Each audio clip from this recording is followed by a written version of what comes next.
symbolic, and whether you realize it or not, this flag symbolizes you. Did you know that America has not always existed? Less than 300 years ago, America wasn't even a country.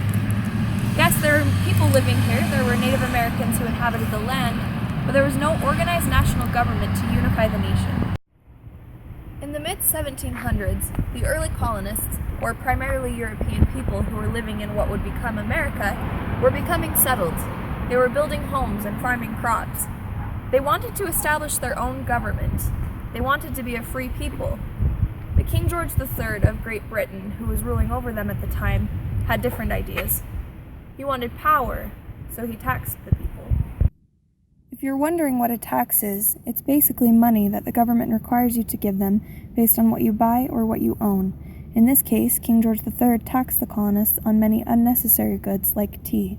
These taxes were especially upsetting because of what is known as taxation without representation. The colonists did not get any say in England's government, yet England was still taking the colonists' money for themselves. This led the colonists to rebel. What was the Boston Tea Party? Well, I can tell you that it was not a bunch of men from Boston sitting around drinking tea. Well, this sucks. I'm so sick of the British tariffs on this tea. You should do something about that. Let's dump it in the harbor! Let's do it!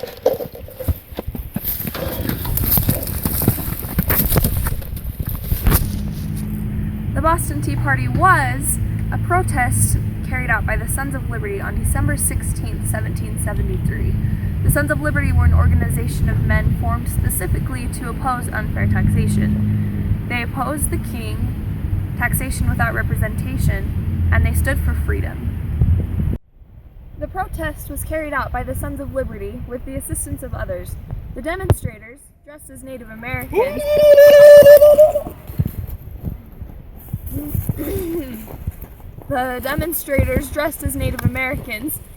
in defiance of the Tea Act of May 10, 1773, boarded the ships that Great Britain had sent to the colonists with the tea, and they threw the chests of tea on those ships into the Boston Harbor. They threw the chests of tea into the Boston Harbor in defiance of Great Britain.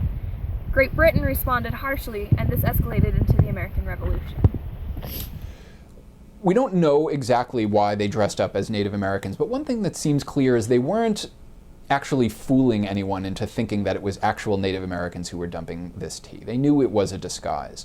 And what some historians have said is that it's a way of asserting American identity. It's a way of saying, we are not British, right? Because we are dressing as something, as a type of people who are unique and native to America.